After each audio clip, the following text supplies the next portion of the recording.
if I'm going to solve any of the problems just alluded to, it's going to be a fairly small percentage. This will be a much less panoramic, much less breathless talk than the previous one. Much more focused, much more small scale. I hope you'll excuse me for reading it. That's what they typically do in philosophy talks, and in my case, I just find that I forget everything I wanted to say if I don't read it. Anyway, just to start off, 40 years ago now, when I was in my late 20s, I had a postdoc position with Yakir, under Yakir, in the physics department at Tel Aviv University. And I was asked to give a toast at that time, which I also mentioned on his 80th birthday. I was asked to give a toast in celebration of Yakir's 50th birthday. And what I remember saying is that I couldn't think of any of my contemporaries at the time. I couldn't think of anybody that is in their late 20s who were even remotely as brave or as open or as creative or as experimental or as overcome with wonder or as bursting with life or as constantly and resolutely expecting the impossible, or in brief, as young as Yakir. And I'm so happy and I feel so lucky to be able to be here today to take note of the fact and to celebrate the fact that he seems to keep getting younger ever since. The talk I gave 10 years ago on the occasion of Yakir's 80th birthday was about quantum mechanics, and I thought it might be fun to offer something this time around that celebrates Yakir's many contributions to our understanding, or at least to my understanding, of questions of the foundations of statistical mechanics and of the direction of time. So this talk is going to occur mostly in a classical context. I think that the conclusions are going to carry over fairly straightforwardly to quantum mechanical cases, but quantum mechanics won't at all be the focus here. Okay, so our everyday macroscopic experience of being in the world is saturated with asymmetries, temporal asymmetries, thermodynamic asymmetries, radiative asymmetries, epistemic asymmetries, phenomenological asymmetries, asymmetries of overdetermination, asymmetries of influence, and what have you, between the past and the future. And there's a long cherished hope, something that has its origins in the work of Boltzmann, and which has been pursued by any number of other investigators through any number of fits and starts and revelations and wrong turns ever since, that all of those asymmetries can ultimately be traced back to some relatively simple characteristic of the initial macro condition of the universe.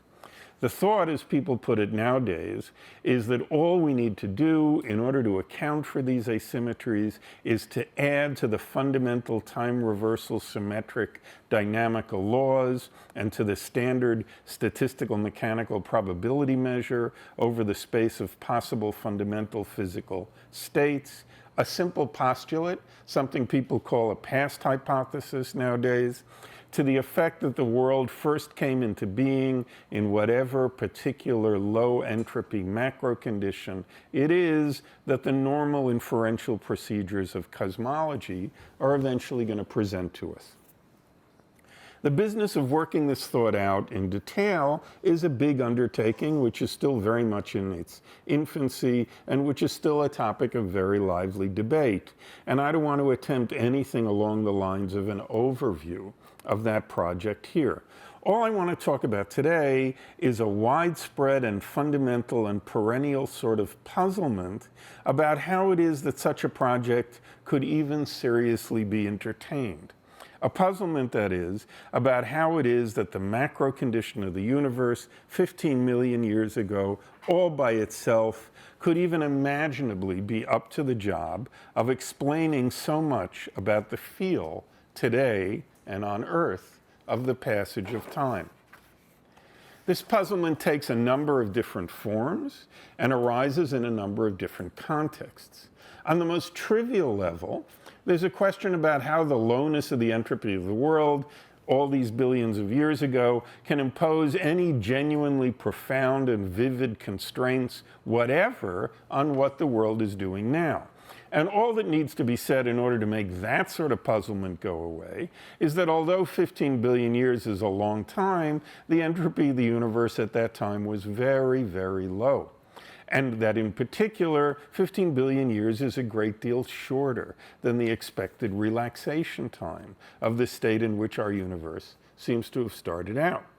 But there's a somewhat more interesting question in the general vicinity of this first one about how the lowness of the entropy of the world 15 billion years ago can have any genuinely profound and vivid effects or impose any genuinely profound and vivid constraints on what particular localized human-scale, quasi-isolated subsystems of the world are doing now. There's a worry in particular that runs like this. Let it be stipulated that the standard Boltzmannian arguments do indeed establish that the overall entropy of a universe, which starts out in a low entropy, past hypothesis sort of macro state, is overwhelmingly likely to rise toward the future.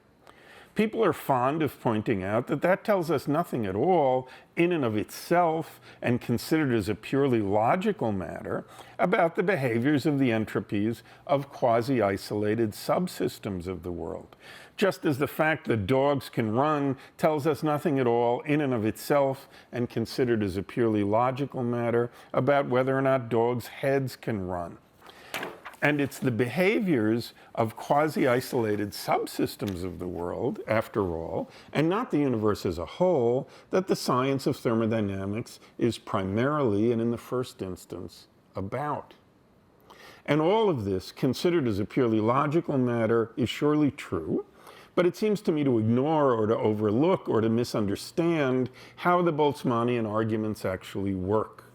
The core of what the Boltzmannian tradition has given us is a general strategy for assigning specific numerical probabilities to any propositions whatever about the macro conditions of isolated thermodynamic systems at any time t greater than t0, the initial time, given the macro condition of the system at t0.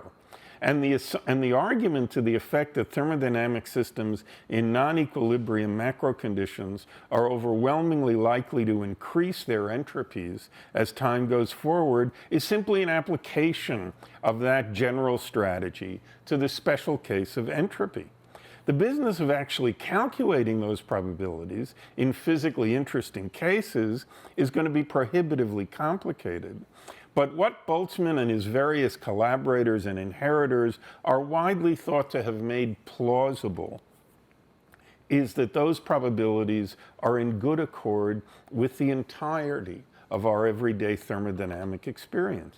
If, for example, the isolated system in question consists of two gases which are initially at different temperatures and which are in thermal contact with one another, what the Boltzmannian arguments make plausible is not merely that the overall entropy of this system is overwhelmingly likely to go up toward the future, but in addition, that the entropy of the hotter gas is overwhelmingly likely to go down towards the future. And if the isolated system in question is one that consists of, say, 12 isolated gases in 12 separate containers, each of which is initially far from its own equilibrium state, then what the Boltzmannian arguments are going to make plausible is not merely that the overall entropy of this system is overwhelmingly likely to go up toward the future, but in addition, that the separate entropies of each of those 12 gases are all individually overwhelmingly likely to go up toward the future. Of course, the probability that the entropy of some particular one of those gases goes down toward the future will be much larger than the probability that the overall entropy of the 12 of them together goes down toward the future. But both of those probabilities are going to be fantastically small. Good. So those are the two trivial versions of the problem. There's also a third question in the general vicinity of these first two, which is the deepest and most interesting and most amorphous and most phenomenological form of the general puzzlement about the Boltzmannian project that I mentioned at the outset. And it's this third question that I mainly want to talk about today. Let me put it in four increasingly concrete and increasingly simple and increasingly tractable ways. First way, how can it be seriously imagined that my own sense of the passage of time, how can it be seriously imagined, for example, that my own sense right here and now of whether some particular baseball happens to be flying towards me or away from me is somehow anchored in the lowness of the entropy of the universe 15 billion years ago? Second version, how can it be, how can it work that the increase of the entropy of the world or of myself somehow constitutes the standard or the yardstick against which I judge the direction in which events are unfolding? How is it, that is, that the entropy gradient of anything ever comes into the picture here? I'm certainly not aware of checking on the entropy gradient of anything in the course of deciding whether the baseball is flying towards me or away from me. No comparison with anything else, insofar as I'm aware, is involved. I simply, directly, unmediatedly see that the baseball is either flying towards me or away from me. Third version. Consider the sense of the direction of time that's implicit in the operations of, for example, a simple mechanical realization of a Turing machine. Can anybody seriously believe that thermodynamical characteristics of the world somehow play a role in the way a machine like that distinguishes between what it has just done and what it's supposed to do next? How so? How can that be? How would that work? Machines like that can apparently function perfectly well. Machines like that apparently have no trouble at all at distinguishing between what they've just done and what they're going to do next, without the aid of special devices for measuring the entropy gradient of the world, or of themselves, or of anything else. Fourth version, which is the one we'll really get our teeth into. Consider, finally, a simple mechanical device which has no other business than distinguishing between what it has just done and what it's supposed to do next. The paradigmatic distinguisher, the distinguisher par excellence between what it has just done and what it's supposed to do next. Think, that is, of a clock, of a certain kind of clock. We'll get into that in a minute. And think, for the sake of correctness, for the sake of simplicity, of an old-fashioned, fully mechanical pendulum clock. Good. Now we have our hands on something we're in a position to analyze in detail. Note, to begin with, that in the course of the normal and intended operations of a clock like that, there are going to be moments, the moments in particular when the pendulum is precisely at the apogee of its swing, when every last one of its macroscopic moving parts is completely at rest. Note, to put it slightly differently, that in the course of the normal and intended operations of a clock like that, there are going to be moments, the moments again when the pendulum is precisely at the apogee of its swing, when the macro condition of the clock in its entirety is invariant under time reversal.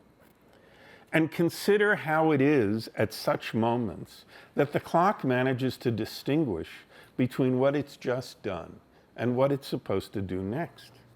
The macro condition of the clock together with the microscopic dynamical equations of motion, together with the statistical postulate that we usually use in statistical mechanics, is manifestly not going to do the trick. That is, all three of those together are manifestly not going to do the trick. For if the present macro condition of the clock, together with the microscopic dynamical equations of motion, and the statistical postulate makes it likely that the clock is going to read, say, 3:05, 5 minutes from now. And if the present macro condition of the clock is invariant under time reversal, then the present macro condition of the clock, together with the microscopic dynamical equations of motion and the statistical postulate, both of which are invariant under time reversal as well, is necessarily also going to make it likely to exactly the same degree that the clock reads 3:05, 5 minutes ago. And all there is to break the symmetry, all that stands in the way of the clocks having read 3:05, 5 minutes ago, is this past hypothesis. The clock's ability to distinguish between what it did last and what it does next, and your ability to distinguish between a baseball's flying towards you and a baseball's flying away from you, is anchored in the entropy gradient of the universe. If we were to hold the present macro condition of the world fixed and move the past hypothesis from the beginning of time to its end, the clock would run backwards. And what I've just presented, I take to be a fully rigorous argument with no approximations that I'm aware of. But the fact is that some people sometimes find this hard to take in. And this is what occasioned this paper. What I've just given you is a paper I delivered at a conference and which was then submitted to the conference proceedings, I don't know, 6 or 7 years ago, pre-pandemic, okay? But the fact is that people sometimes find this hard to take in. Here, for example, is the reaction of an anonymous referee, someone who I have some reason to believe is a quite prominent physicist, but I'm not sure. Here's the reaction of an anonymous referee to an earlier version of this paper. I'll put it up here so that we can refer to it later. I'll read the whole quote. It's uncharacteristic of Albert to pass over details. He could have described how a pendulum clock works, e.g. falling weight version, in a couple of minutes, but he didn't. The mechanism cannot run backwards. What drives it is the falling of the weight, pulling on the cord. If there's no pull on the cord, the clock stops. If there's push on the cord, the clock stops. It'll only work if the tension in the cord, it'll only work if there's tension in the cord, and that will make the hands move clockwise because of the way the cord is wound around the drive axle. And that would be true even if the weight rose up into the air and started pulling upwards. Putting the low entropy in the future of the universe can't make the clock run backwards, as he claims. The clock knows which way to go, if it is going to go at all, because the information is built into the way the cord is wound around the axle. Good. And I quote this here because I think it's worth pausing over and thinking about, and pausing over it and thinking about it leads to a considerably deeper picture of what's going on. Let me begin, though, just to get the logic of the situation straight, by simply reiterating the general point I made a minute ago. The referee must be mistaken. No further details about the inner workings of the clock can make the slightest bit of difference. Consider again a moment when the macroscopic state of the clock is stationary. Consider that is a moment when the macroscopic state of the clock is invariant under a reversal of all of the velocities of its microscopic particulate constituents. In the absence of a past hypothesis, the predictions of statistical mechanics about the evolution of the macro of the evolution of the macroscopic condition of this clock away from that moment toward the future, those predictions are going to be identical to its predictions about the evolution of its macroscopic condition away from that moment towards the past. For the simple reason that there is nothing whatever in the situation to distinguish between them. In the absence of a past hypothesis, the predictions of statistical mechanics are, in particular, that as we proceed away from the present in either temporal direction, the cord is always going to be unwinding, and the weight is always going to be going down, and the hands of the clock are always going to be turning in the clockwise direction. And it's only because of the truth hypothesis. It can be only because of the truth hypothesis, of the truth of the past hypothesis, that as a matter of fact, those hands run counterclockwise as we proceed away from the present in the direction of the past. And that, again, is why a clock like this can be used, just as we might use a half-dispersed puff of smoke or a half-melted block of ice, as an indicator of the temporal direction in which the entropy of the universe as a whole is increasing. Good, but there is a puzzle here. Consider a half-dispersed puff of brightly colored smoke in an otherwise empty, transparent, cubical container. The entropy of this puff is going to be a relatively simple, monotonically increasing function of its volume. So we can determine the temporal direction in which the entropy of this puff of smoke is increasing by simply noting the temporal direction in which its volume is increasing. And what that means, since the temporal direction in which the entropy of this puff of smoke is increasing is overwhelmingly likely to coincide with the temporal direction in which the entropy of the world as a whole is increasing, is that we can determine the temporal direction in which the entropy of the world as a whole is increasing by noting the temporal direction in which the volume of this puff of smoke is increasing. You might say that the puff of smoke wears its entropy, and by extension the entropy of the world as a whole, on its sleeve or on its face. And look at how utterly different everything is with the clock. We can determine the temporal direction in which the entropy of the world as a whole is increasing, or at any rate we're convinced that we can tell the temporal direction in which the entropy of the world as a whole is increasing by noting the temporal direction in which the hands of the clock are moving clockwise. But how does that work? The entropy of the puff of smoke, remember, is a relatively simple and monotonically increasing function of its volume. But the entropy of the clock is no function at all of the positions of its hands. And the reason that we can determine the temporal direction in which the entropy of the world is increasing by noting anything at all about the smoke is that the smoke is in thermodynamic disequilibrium. The reason that we can determine the temporal direction in which the entropy of the world is increasing by noting anything at all about the smoke is that the smoke is undergoing a process of dissipation. But clockmakers invariably go to a great deal of trouble precisely in order to eliminate any potential sources of dissipation, any rubbing or scratching or denting or heating or what have you from the clocks that they produce. And if I open up a pendulum clock and examine its inner workings, I find nothing that looks as if it's been designed to measure the volume or the temperature or the pressure of anything. I find nothing, that is, that looks as if it's been designed to track some process of thermodynamic equilibration. So what the hell is going on here? How does the increase in the entropy of the world or of the clock or of anything at all even get into the picture here? How does any of that ever become relevant to the direction in which the clock hands are turning? That's the puzzle. And that, I think, is what has the referee so confused, and it is indeed, on the face of it, puzzling. Let's have a look then. This is my third and final slide.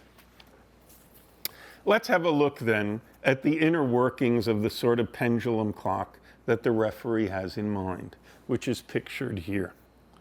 Note that the cord to which the weight is attached is wound around the axle in the clockwise direction, so that the axle itself and the clock hands that are attached to it rotate in the clockwise direction as the weight descends. The rest of the mechanism, the pendulum and the escapement, are apparently there simply in order to regulate the rate at which the axle rotates. If they weren't there, the axle and the clock hands that are attached to it would rotate more and more quickly as the weight accelerated under the influence of gravitation towards the floor. What the pendulum and the escapement do is to set a limit, call it theta, on the angle through which the axle is able to turn over the course of any single swing of the pendulum. What happens in a little more detail is this. We begin in the macro state depicted in the picture. The pendulum is at the apogee of its rightward swing. As it begins to swing towards the left, the little red metal tab on the left is lifted out of the way of gear tooth number 1, and the weight is able to exert an uncanceled torque on the axle, pulling it in the clockwise direction. As the pendulum swings toward the left, the little metal tab on the right is lowered into the path of gear tooth number 2, and the ensuing collision stops the rotation of the axle dead in its tracks, where it is held fast by the pressure of the weight, until the pendulum begins to swing back towards the right. As the pendulum swings back towards the right, the little metal tab on the left is lowered into the path of gear tooth number 3, and the ensuing collision stops the rotation of the axle dead in its tracks, where it is held fast by the pressure of the weight, and the process begins again. And what the referee seems to have overlooked, and this is the heart of the matter, is that all of this crucially depends on the occurrence at every swing of the pendulum of phenomena like denting and scraping and heating in the operations of the escapement. For suppose that no such things, no denting or scraping or heating ever did occur. Suppose in particular that the collisions between the gear tooths and the little red metal things were perfectly elastic. We begin again with the macro state depicted in the picture. The pendulum is at the apogee of its rightward swing, and as it begins to swing toward the left, the little red metal tab on the left is lifted out of the way of gear tooth number 1, and the weight is able to exert an uncanceled torque on the axle, pulling it in the clockwise direction.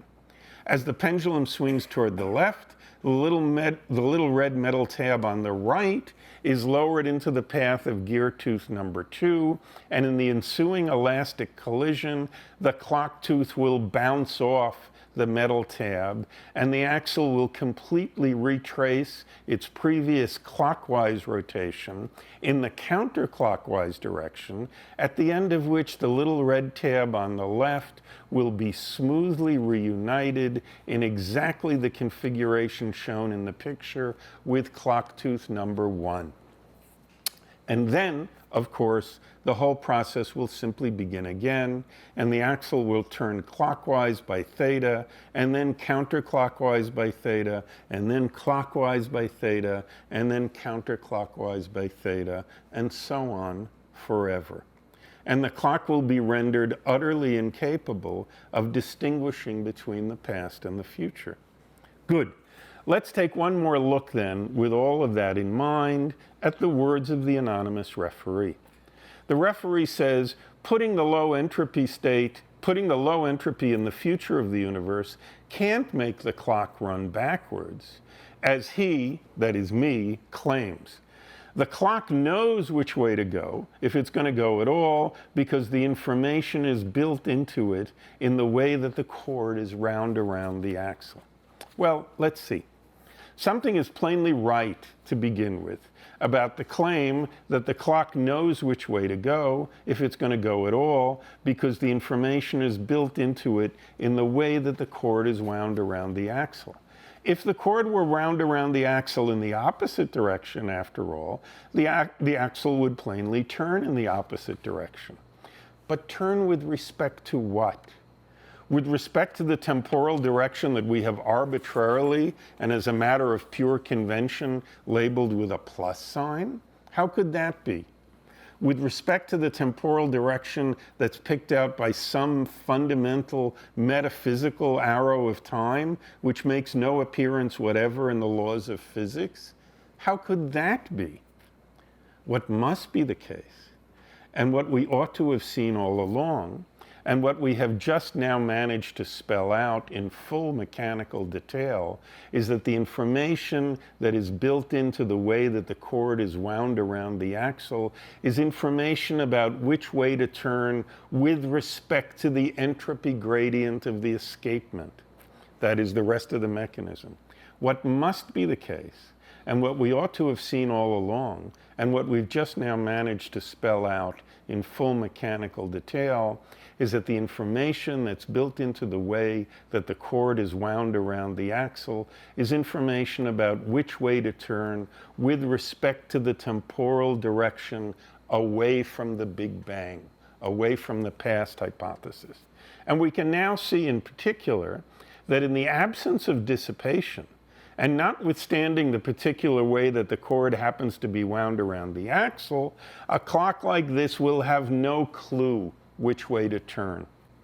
We can now see, to put it slightly differently, that in the absence of dissipation, and notwithstanding the particular way that the cord happens to be wound around the axle, the macroscopic evolution of a clock like this, not merely the laws of that evolution, mind you, but the evolution itself is going to be completely invariant under time reversal. Suppose, for example, that we're shown a movie of the operations of the clock like the one we've just now been talking about, turning clockwise by theta and then counterclockwise by theta and then clockwise by theta and so on ad infinitum. Nothing about the sequence of images with which we're presented, and nothing in particular about the way that the cord happens to be wound around the axle is going to tell us anything at all about whether the clock is being, about whether the movie of the clock is being run forwards or in reverse. So, it's perfectly true that clockmakers take great pains to eliminate every imaginable source of dissipation from the mechanisms they produce. And they're perfectly right to do so. But it is also true, and it is a beautiful and ironical and surprising feature of the way the world actually turns out to work, that if they were ever to perfectly succeed in eliminating these sources of dissipation, their clocks would be perfectly useless. And so, to make a long story short, I suspect that something very much along these lines must explain how a typical mechanical realization of a Turing machine knows the difference between what it did last and what it does next. And it seems to me that once all this has been taken on board, the atmosphere of mystery around my own ability to sense the difference between a baseball flying towards me and a baseball flying away from me, to sense it, mind you, immediately and without any conscious act of inference and without my ever being aware of checking on the entropy of anything, entirely melts away. Good. I was a short one. I'm done.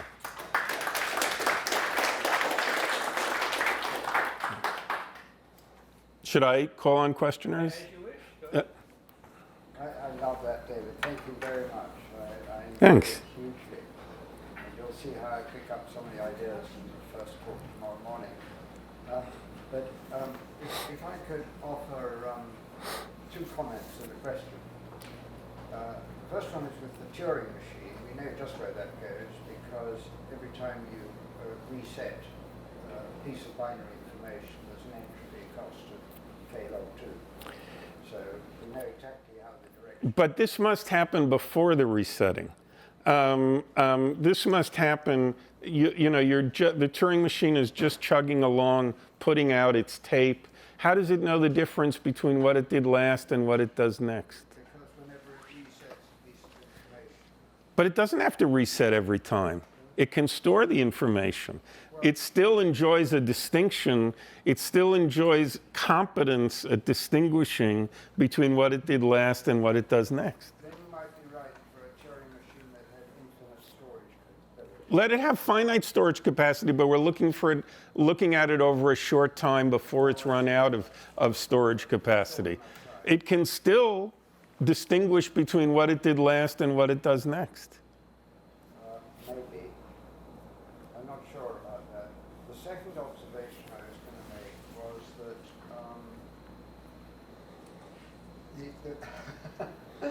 this is the reason why considering the apogee is deceptive. Because at that point, it's not a clock. It's a pendulum at the end of its swing. And it only becomes a clock when you have a mechanism for outputting the time and moving the hands. It only becomes a clock when it ticks. No. Yeah, the mechanism is just things screwed onto the axle here. I've got an axle coming out here. I screw a hand onto it, just one hand. It's going to go clockwise. That's fine, but while the pendulum is at the end, Yeah. at the end of its swing is not a clock. Well, but I don't understand. This is what our experience tells us. Let's distinguish between two kinds of clocks. Maybe that'll be helpful. Imagine I make a clock just by setting, I make a mark at one point on the equator of a sphere and I set it in motion, okay? In interstellar space. So it has a constant angular velocity. Or I make a clock by allowing a free particle to run parallel to a ruler, okay? Or something like that, okay? Those are clocks in a more limited sense than a pendulum clock is in the following way. Those are clocks by which I can accurately measure time intervals, okay? But by looking at either of those clocks, I'm going to have no way to distinguish the forward temporal direction from the backward temporal direction, okay? Those clocks have the direction of time, as it were, stored in them by the person who set them in motion, okay? The pendulum clock is different. Okay? I mean, I'm not sure what it means to say when it's at its apogee, it's not a clock. That's a moment in its functioning, okay? We can look at it at the apogee of its swing, ask how it's going to go on from there, okay? Statistical mechanics is going to tell us, unless it's wrong, how it's going to go on from there. And it's going to go on by moving its hand clockwise.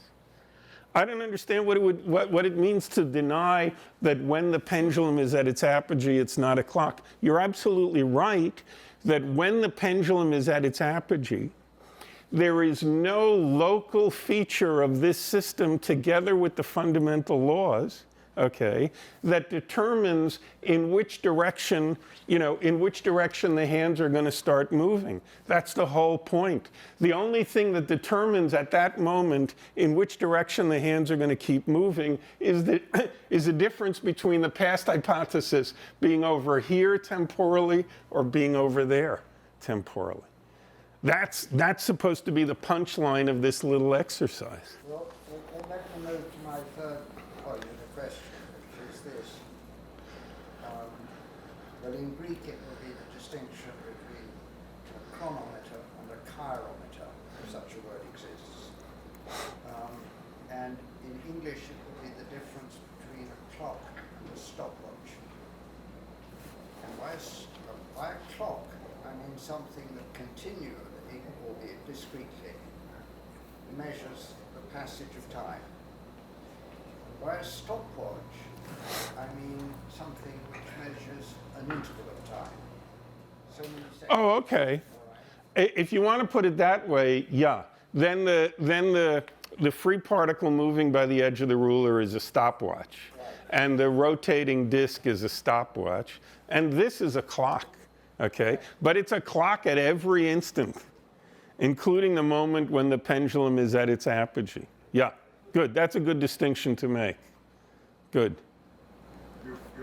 Your clock would also stop if you ground the teeth to be symmetric. Yes. And it's the very fact that the one side is sloped. Actually, I don't see why that's true. You'll have to explain that to me. Suppose the teeth were just sticks sticking in. Just bounce between the two. No, I don't see why. Not if there's dissipation. Not if there's friction. Okay? Not if the sticks being stopped, okay, involved heating or denting. No, I don't think it's the shape of the, I don't think the shape of the teeth plays any role. Yes, Lev. There is one thing which I would like you to clarify. In the beginning, about the past hypothesis, you said macro. Yeah, You didn't say micro. that's correct. And then here you say that if there is no dissipation. So there is dissipation and in real life, so there is no dissipation on micro, there is dissipation on macro. So what kind of, clearly you have to distinguish micro and macro, and this is a real clock which works correctly only when you take into account dissipation. And everything is reversible only on a micro level, not on a macro level, because on the macro level there is dissipation, on the micro level there is no dissipation, and you have to take into account everything. I'm not sure I understand. Maybe I don't understand your argument. It seems to me the difference is that in one case, the real thing, how we don't know that the time goes this direction or other direction. Right. Because maybe the initial condition is just everything going backward, and then the initial condition should be very special about micro state. You cannot arrange that everything go backward if it's not micro arranged. Forward. Wait. Here's a way to do what you're calling micro arrangements. You just take the macro past hypothesis, okay, and you move it from t equals minus infinity to t equals plus infinity as a macro boundary condition. That'll be enough to make everything go back. It will not work backward.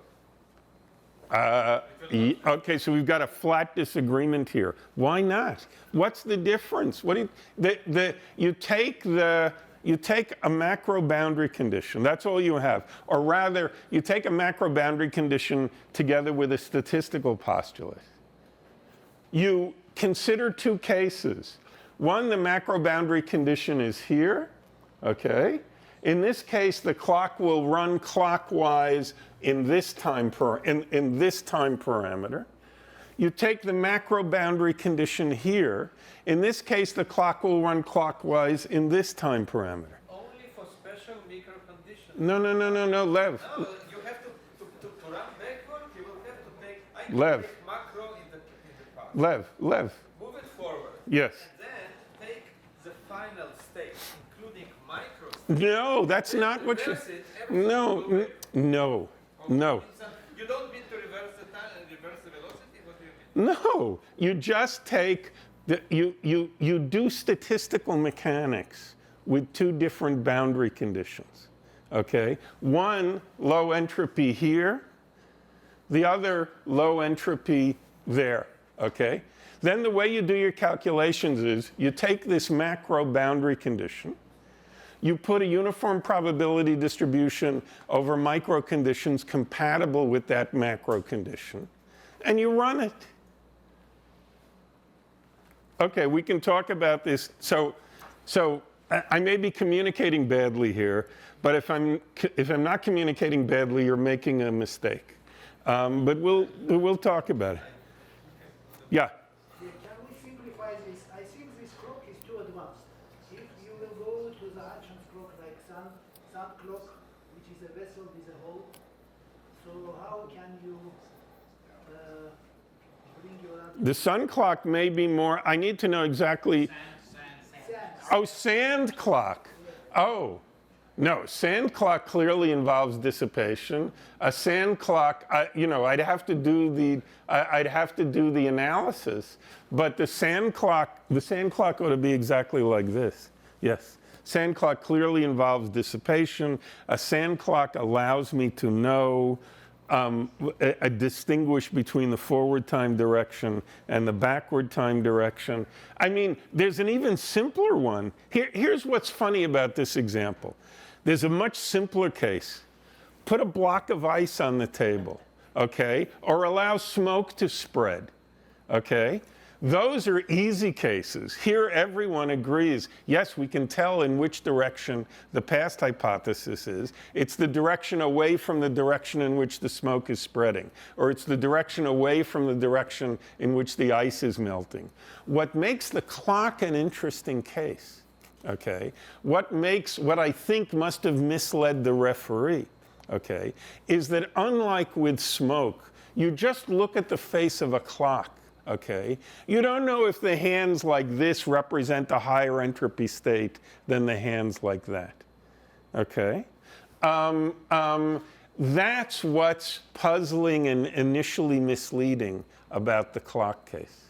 So of course you can make this very simple. Use as your clock a melting block of ice. Okay, that'll be a real clock in the sense that you were saying, as opposed to a stopwatch. Okay, claim is this is a real clock too, as opposed to a stopwatch. Okay, but in this case, it's just you take a state where the hand is here and you take a state where the hand is there. There's no obvious entropy difference between those two states. The weight is moving down, that is Yeah, the weight is moving down. With ice is clear. In the same way, it's a little more complicated, but the same story is here. Well, okay, wait. So now it sounds like you. So, so as far as I understand this discussion, the following happened. Okay, 5 minutes ago you were saying it was wrong, and now you're saying it's correct but obvious. 5 minutes ago, I wanted to clarify. What do you mean? Do you mean it's like ice, or what do you, I didn't understand. What do you mean by micro? If it's really dissipating or not dissipating? No.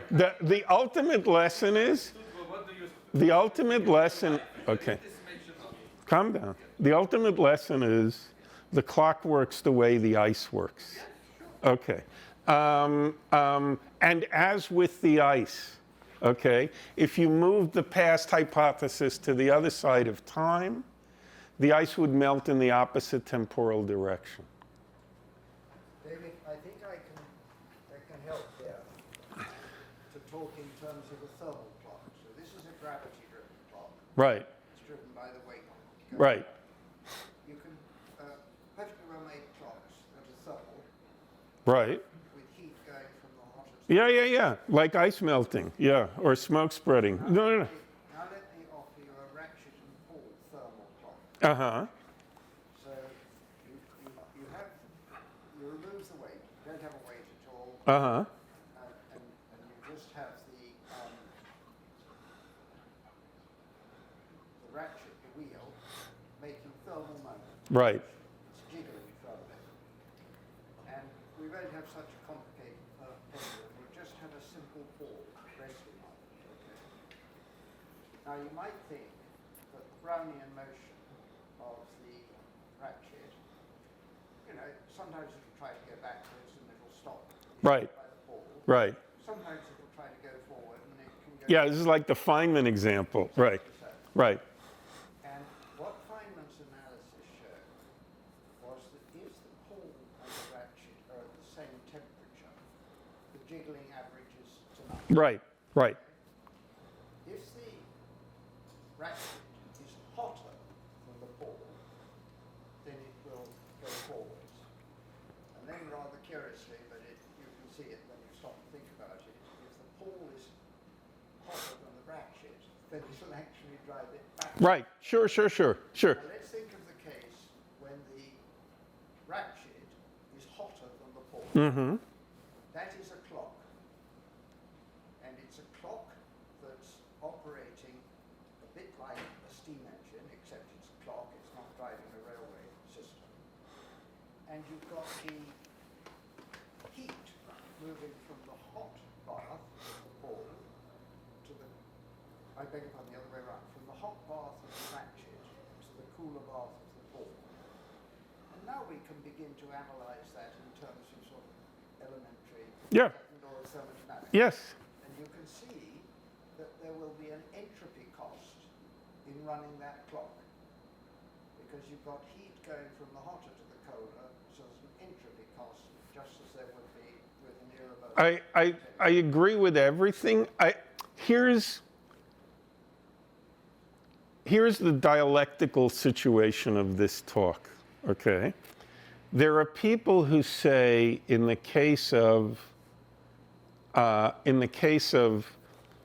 my judging that a ball is coming towards me as opposed to away from me, okay? Or in the operations of a Turing machine or something like that. They will say, of course I understand that these are macroscopic systems, there'll be dissipation involved in their operations, okay? But they say, I don't see what the dissipation has to do with their telling the difference between past and future. When I distinguish between a ball coming towards me and a ball going away from me, I'm not aware of checking on the entropy gradient of anything, okay? Unlike in the case of ice melting, or does this mean I don't want to run overtime. Okay, this is what's going on here. I'm trying to deal with cases whose analysis is less obvious on the surface. Okay? Somebody says, I distinguish between a ball coming towards me and a ball going away from me. I didn't stop and check on the entropy of anything or the entropy gradient of anything. I just directly sensed this. Okay? And when a Turing machine distinguishes between the next thing it has to do and the last thing it had to do, that's not because it has some device which is designed to measure the entropy gradient of the universe. And when this clock distinguishes between the next thing it has to do and the last thing it had to do, that's not because it includes any device which looks as if it were specifically designed to measure the entropy gradient of itself or of its surroundings or of the universe or anything. In the case of a block of ice, it's much simpler. Okay? The block of ice is not only obviously dissipative, but obviously dissipative in a way that's relevant to its registration of the passage of time. Okay? That's the difference between the clock and a device like this. That's why the referee never would have gotten confused about a block of ice. Okay? And did get confused about this. That's supposed to be the point here. Yeah. So, I mean, you say that there's nothing obvious looking at this that tells you that the thermodynamics is relevant anyway. But isn't it obvious just that at a later time the weight is lower, so it has less potential energy, and the kinetic energy at all times is negligible, right? No, but wait. Let's be clear here. If we eliminated the past hypothesis, okay? The weight would also be lower at earlier times. Yeah, no, so I'm not saying, I'm saying, I'm not arguing against you. Okay. Wouldn't there be a simpler argument, Right. which is just to say, at later times it has less free energy, because there's less potential energy in the weight, and the kinetic energy is basically constant over time. It's slightly changing. But the puzzle is that without the past, I know. I'm not saying that there's no dissipation. It's exactly I'm saying there is, but I'm just saying there is a simple macroscopic thing you can look at in the pendulum clock, which tells you that it must be dissipated, right? Because the free energy is getting lower all the time. The thing that's rather fun. So I'm just saying that would be a simple answer to the referee. It has to be dissipated because just look at it. No, yeah. But this is the point I was trying to make before. I'm clearly not doing a good job.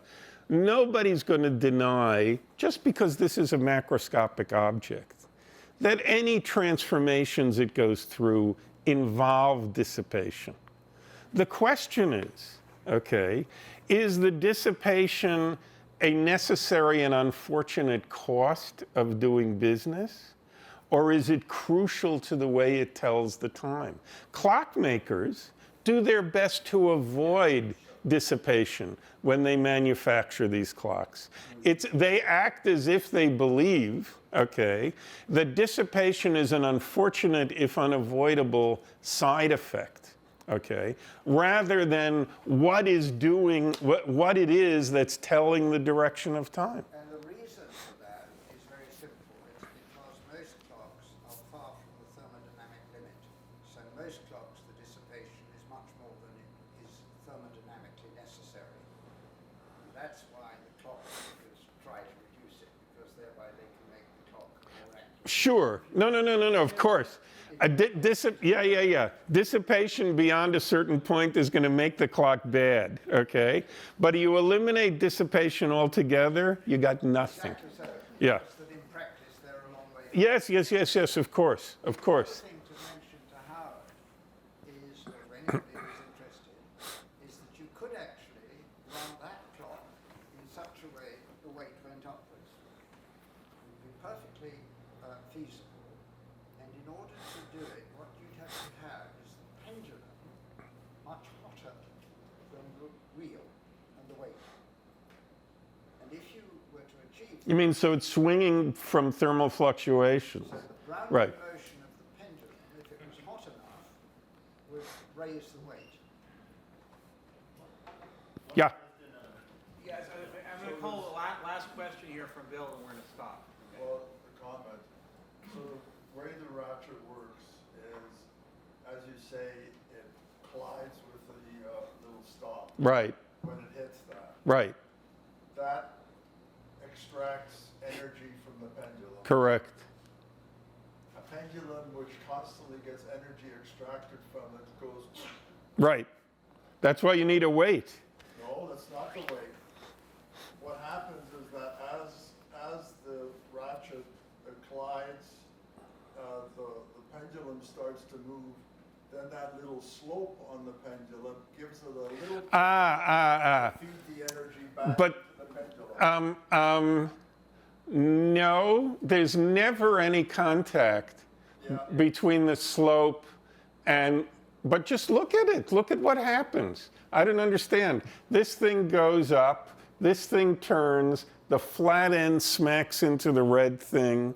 There's never, then the red thing goes back up. It's not like it comes back down quickly and pushes this forward. No, this is worth analyzing in detail, but I'll bet you $10, okay, that the shape of the teeth is completely irrelevant. Okay. So you must give energy to pendulum. Say it again. Pendulum will stop. You have to feed energy back into the pendulum, It's or not, else the whole thing okay, is I just... think Yeah, the way these things actually work is they have springs. You wind them up. I think I'm going to claim my $10 if I It depends on that picture being not quite accurate. Uh-huh. The end of the tooth is very slightly rounded, and the end of the red bit is very slightly rounded. If they were absolute perfect geometrical right angles, it wouldn't work, but they never are. Why wouldn't it work? So I'd like $10, please. No, but why? I don't understand why it wouldn't work. All right, so we're going to have to settle the bet over the cocktail. Okay. So let's thank David one more time for the nice talk.